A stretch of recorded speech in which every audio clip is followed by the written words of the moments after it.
there, fellow classic comic collectors. As always, I'm Scott Harris King, and this week, every day, I'm doing a community support video where I highlight a channel from another YouTuber. Most of them are people that are currently having contests that are going on related one way or another to their subscriber base, and in a lot of those contests, they ask you to make videos as part of the entry. Now, I'm a little bit less interested in most of these cases in winning the contest than I am in just sort of promoting the community experience. In this case, today I'm doing a video for Man Cave Comics.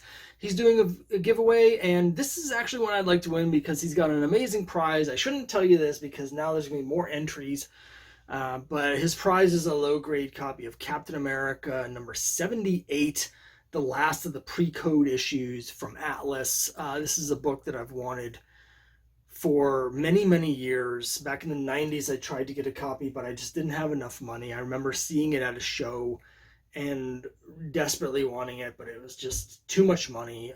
So now here's my big chance. So that's exciting. But more exciting, again, is just the chance to interact more with this great YouTube comics community that I've found here online. And I've got in the description below, I've got a link to Man Cave Comics, his YouTube channel, so you can go there, you can subscribe, you can check out all his cool content. I'm also going to include links to all the other people that I'm doing videos for this week. Check them all out. Previously this week, I've already done videos for in support of Metarog and Grayman and Gomez, so check them all out. And today, check out Man Cave Comics. Now, what he specifically asked for his video entry is to pick 3 artists that you like and show off 3 examples of their work. Now, it's optional to talk about why you've chosen that artist, why you like that artist or dislike that artist. That's optional, but anyone who's watched my videos, you can probably tell just from the runtime on a lot of them that I do like to ramble on and on. I've limited myself, though, to artists who are doing the cover work, basically because if I was actually opening up the comics and showing that, this video would be even longer. So as a result, one of the artists I really wanted to pick was Norman Maurer, who most people haven't heard of. I'm a big fan of his art, but he wasn't really a cover artist on the work that I like for him. So we're just going to add that as a bonus artist, not an official artist from my top 3 that I'm highlighting today. I say top 3, but there's so many artists that I love that it's hard to pick a favorite. One of these people I'm showing is one of my top 3 all-time favorite artists. But first, here's an artist that isn't exactly under the radar, but still doesn't get quite the recognition that I think he deserves. And that is the great Jose Luis Garcia Lopez. Now, Jose Luis Garcia Lopez is best known for doing some great cover and design work for DC. I say design work because at some point in the late 70s or early 80s, he ended up moving away from doing comics themselves and into sort of DC's marketing department. He did a lot of the style guides, and you will see his versions of the characters on all sorts of merchandise. Even to this day, some of the stuff that he did in the 80s, I have a t-shirt with a Jose Luis Garcia Lopez Wonder Woman on it that was from the 80s. His style is the house style for DC.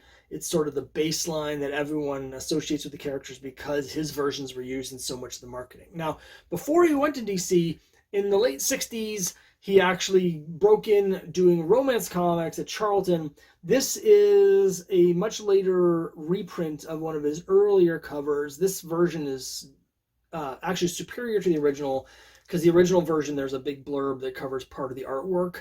This is probably my favorite of his romance covers. I'll just show it to you a little bit closer there. We've got, the great beach scene. The guy's gotten off his motorbike and he's carrying a guitar out here. Meanwhile, the woman in the foreground, she's got a single tear rolling down her cheek as she puffs away on a big pack of Virginia Slims. So, hey, 1969, what do you want? But just a great artwork from a great artist and a period of his career that is generally unknown. He did a number of Charlton covers at this time. I think the earliest one I have is from 67. So there's a period about 3 years where he was doing a number of Charlton romance covers. They're all cool. This is my favorite. Um, One of the first series that I ever read as a kid was Atari Force. In fact, I read some of the mini comics. I just mentioned that yesterday, but I read some of the mini comics before I actually read real comic books. So when I got into real comic books a couple years later, Atari Force was one of the first titles I picked up. My first issue was 14. I went back later and got the full run. And the first batch of issues actually have Jose Luis Garcia Lopez interior art as well as covers. This one, as you can see, I have autographed by the great Jose Luis Garcia Lopez. I love Atari Force. I think it holds up really well. I actually know a couple people that don't like it that much, and that's crazy talk to me. I think it still holds up. It's a great series.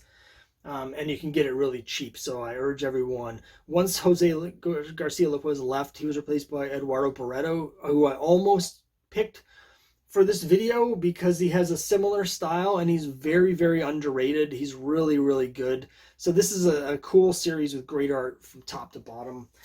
And finally, I can't go through a thing about Jose Luis Garcia Lopez without showing off one of his iconic Wonder Woman covers. There was a period at this point in the Wonder Woman series where they were doing a bunch of like sort of iconic images. They more like pinup images, and this is one of them. This is Wonder Woman number 306, which is just a great cover. As you can see, I have it autographed both by Jose Luis Garcia Lopez and the writer of this issue, Dan Mishkin. At some point, I'm going to do a series of videos about my run of Wonder Woman, and I'll talk at length about this run because I actually think it's probably the best of the Bronze Age pre-Crisis Wonder Woman series, but that's for a different video. Second artist I want to highlight, again, pretty unknown among most collectors because most collectors don't care at all about either Charlton or specifically Charlton romance. But I'm a big fan of a guy by the name of Art Capello. People who have been watching my videos for a while have heard me mention Art Capello on a number of my romance videos. He did a lot of romance work for Charlton. That was apparently his prime gig. And he worked there a long time. When you get into the early 70s, he's sort of slipped into this design style that's actually sort of a little cartoony. It's to me, it's very sort of iconic romance look. It's the sort of look that when people are sort of imitating romance comics, it's basically Art Capello style. We'll see that in a couple, one in particular I'm going to show. It's sort of his style. That's sort of what people imagine as being romance comics. This is his cover for Just Married number 101. He drew a lot of, at this time, a lot of women in bikinis, and a lot of his bikinis had these sort of patterns on them for whatever reason. He really liked to do this sort of thing. He has a very thick outer line, which I love. We're going to see my next artist has this same design sort of quirk.